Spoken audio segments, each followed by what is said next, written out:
Hello friends, welcome to my channel. I hope you all are fine. তো আবার চলে এসেছি একটা নতুন ভিডিও নিয়ে। আজ তোমাদেরকে দেখাবো হচ্ছে আর মাছের কষা কষা কষা করে ঝাল ঝাল করে আর মাছ করবো, আর মাছের গ্রেভি করব। তো কিভাবে বানাবো তার জন্য কিন্তু আমার সাথে থাকতে হবে ভিডিও এন্ড অবধি। ভালো লাগলে লাইক করো, শেয়ার করো, আর প্লিজ প্লিজ চ্যানেলটা সাবস্ক্রাইব করে দিও। এখানে নিয়ে নিয়েছি আর মাছ। তো আর মাছটাকে কিন্তু আমি ফ্রাই করে নিয়েছি। আর এখানে নিয়ে নিয়েছি কিছু ইনগ্রেডিয়েন্টস, কিছু মশলা আছে, যেরকম আলু আছে, আলুগুলোকে ঠিক এইভাবে পিস করে নিয়েছি। যেহেতু আর মাছটা অনেকটা একটু মাংসর মতন বানাতে হয়, ওই জন্য আলুগুলো কিন্তু ঠিক এইভাবেই পিস করেছি। এখানে নিয়ে নিয়েছি একটা পেঁয়াজ চপ করে নিয়েছি, এইভাবে কেটে নিয়েছি। একটা টমেটো কেটে নিয়েছি, কিছু ধনেপাতা দিয়ে নিয়ে নিয়েছি। আর এখানে রয়েছে একটা ঠিক পেঁয়াজ আমি পেস্ট করেছি। এখানে রয়েছে আদা, প্রায় 5 থেকে 6টা কোয়া রয়েছে রসুনের, আর রয়েছে কিছুটা আদা। তো আদা, রসুন আর একটা পেঁয়াজ আমি পেস্ট করে নিয়েছি। আর এখানে নিয়ে নিয়েছি 3টে কাঁচা লঙ্কা। তো এগুলোকে পেস্ট হয়ে গেছে। চলো রান্নাটা দেখাতে থাকি কি করে করব। কড়াইতে একটা ফ্রেশ কড়াই বসিয়ে দিয়েছি, আবার কড়াইতে সর্ষের তেল দিয়ে দিয়েছি। তো যেই কড়াইতে মাছটা ভেজেছিলাম সেই কড়াইটা একদম একটু লেগে গেছিলো মাছগুলো ভাজার পরে, ওই জন্য আমি আর ওই কড়াইতে রাখছি না, একটা ফ্রেশ কড়াই নিয়ে নিয়েছি। তো কড়াইয়ের তেলটা কিন্তু বেশ গরম হয়ে গেছে। তো এবার এর মধ্যে আমি আলুগুলো দিয়ে দিচ্ছি। আলুগুলো দিয়ে ডুমো ডুমো করে যে আলুগুলো কেটেছি ওগুলো দিয়ে ফ্রাই করে নিচ্ছি। তো আমি দুঃখিত যে মাছ ফ্রাইটা দেখাতে পারলাম না। মাছটা কিন্তু আমি ভালো করে ফ্রেশ জলে ধুয়ে নিয়েছি। ধুয়ে তারপর কিন্তু আমি মাছটাকে ভেজে নিয়েছি। আর মাছ ভাজার সময় আমি কিন্তু নুন, হলুদ আর সর্ষের তেল মাখিয়ে মাছটাকে কিন্তু ভেজেছি, বিকজ আর মাছ কিন্তু একটু ফুটে ওঠে ছেটে, তাই জন্য। তো আলুগুলোতে দিয়ে দেবো সামান্য একটু নুন দিয়ে দিচ্ছি। আর দিয়ে দেবো সামান্য একটু হলুদ দিয়ে আলুটাকে একটু ফ্রাই করে নেব।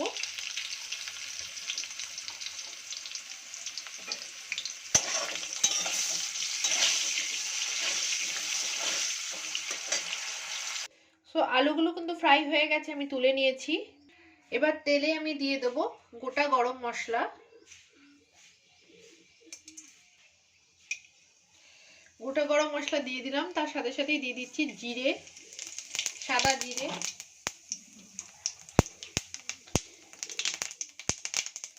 মশলাগুলো কয়েক সেকেন্ড একটু নাড়াচাড়া দিয়ে নেব ফোড়নটা। এবার আমি দিয়ে দেবো হচ্ছে পেঁয়াজ। পেঁয়াজটা দিয়ে কিন্তু ভালো করে ফ্রাই করে নেব।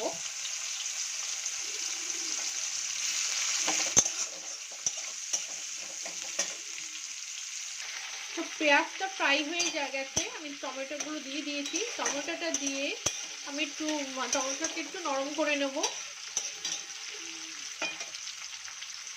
তো টমেটোটা দিয়ে অনেকক্ষণ হয়ে গেছে, কয়েক সেকেন্ড হয়ে গেছে। এবার আমি দিয়ে দিচ্ছি মশলাগুলো। তো এখানে রয়েছে একটা পেঁয়াজ, 5-6টা রসুনের কোয়া, আর এক চিমটে আদা।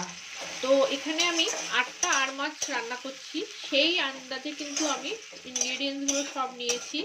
আমি 2টো পেঁয়াজ নিয়েছি, একটাকে পুরো পেস্ট করেছি আর একটাকে চপ করে দিয়েছি। একটা গোটা টমেটো নিয়েছি, 6টার মতন রসুনের কোয়া নিয়েছি, আর আদা নিয়েছি। তো মশলাগুলোকে ভালো করে ফ্রাই করে নেব। তো আদা রসুন পেস্ট দেওয়ার পরে আমি দিয়ে দেবো এর মধ্যে জিরে গুঁড়ো, দিয়ে দিচ্ছি জিরে গুঁড়ো, দিয়ে দিলাম ধনে গুঁড়ো। আমি ধনে গুঁড়ো দিচ্ছি 1/2 চামচ, আর জিরে গুঁড়ো দিচ্ছি 1 চামচ। আর দিয়ে দিচ্ছি হলুদ, দিয়ে দিলাম কাশ্মীরি মির্চ, আর দিয়ে দিচ্ছি হচ্ছে নুন। এবার সব ইনগ্রেডিয়েন্টসগুলো, সব মশলাগুলোকে কিন্তু আমি ভালো করে কষিয়ে নেব, যতক্ষণ না কাঁচা গন্ধটা না চলে যায়। আবার বলছি, ভিডিওটা ভালো লাগলে প্লিজ লাইক করো, পারলে আমার ভিডিওটা শেয়ার করো, আর প্লিজ চ্যানেলটা কিন্তু সাবস্ক্রাইব করো। তো মশলাটা কিন্তু অনেকক্ষণ কষানো হয়ে গেছে, এবার তেলও ছাড়ছে। এবার এর মধ্যে কিন্তু আমি আলুগুলো দিয়ে দিচ্ছি, দিয়ে আবার একটু কষিয়ে নেব। ফ্লেমটা কিন্তু মিডিয়ামতে হাইয়ের মধ্যেই রয়েছে, মিডিয়াম থেকে হাইয়ের মধ্যে। তো আরেকটু করে নেবো, কষিয়ে নেবো আলু দিয়ে, তারপর আমি জল দিয়ে দিচ্ছি। তো আলু দিয়ে কিন্তু কিছুক্ষণ কষিয়ে নিয়েছি, এবার লেগেও যাচ্ছে। এবার আমি দিয়ে দেবো জলটা।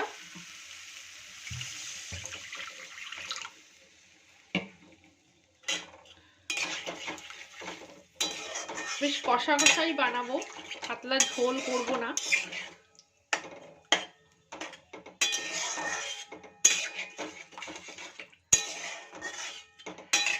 তো এবার ঢাকাটা দিয়ে দেবো, জলটা একটু ফুটে উঠলে আমি মাছগুলো দিয়ে দেবো।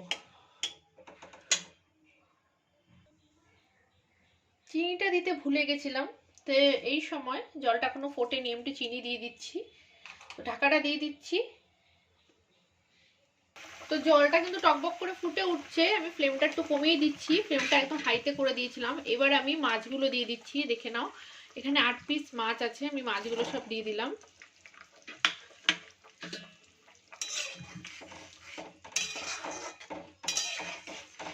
মাছগুলো দিয়ে আবার আমি ঢাকাটা দিয়ে ফ্লেমটা মিডিয়াম টু হাইয়ের মধ্যে করে দিচ্ছি।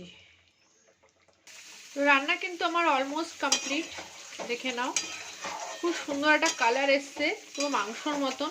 আর নুন ঝাল একদম বরাবর হয়েছে। তো আমি কিন্তু 2টো লঙ্কা যে পেস্ট করে দিয়েছিলাম, 2টো না 3টে লঙ্কা দিয়েছিলাম, সরি। তো ওই লঙ্কা 3টেতেই কিন্তু যথেষ্ট ঝাল হয়ে গেছে। এবার এর উপর দিয়ে একটু ধনে পাতা দিয়ে দেবো। তো দিয়ে দিলাম ধনে পাতা।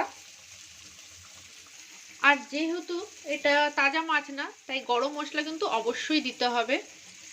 গরম মশলা না দিলে একটা কিন্তু সুন্দর গন্ধ, ফ্লেভার কিন্তু বেরোবে না। তো এবার ফ্লেমটাকে বন্ধ করে দিচ্ছি, আর 5 মিনিট রেস্টে রেখে আমি সার্ভ করে দেখাচ্ছি। সো আমি কিন্তু এটা বলে সার্ভ করে নিয়েছি, দেখো অসাধারণ একটা কালার এসছে, পুরো একদম কষা কষা মাংসের মতন লাগছে। তো ভিডিওটা আশা করি তোমাদের ভালো লেগেছে, কেমন লাগে আমাকে একটু জানিও। আর ভালো লাগলে প্লিজ লাইক করো, শেয়ার করো, আর প্লিজ চ্যানেলটা সাবস্ক্রাইব করে দিও। আমি নিত্য নতুন রেসিপি আপলোড করছি, বেল আইকনটা ক্লিক করতে কিন্তু একদম ভুলো না।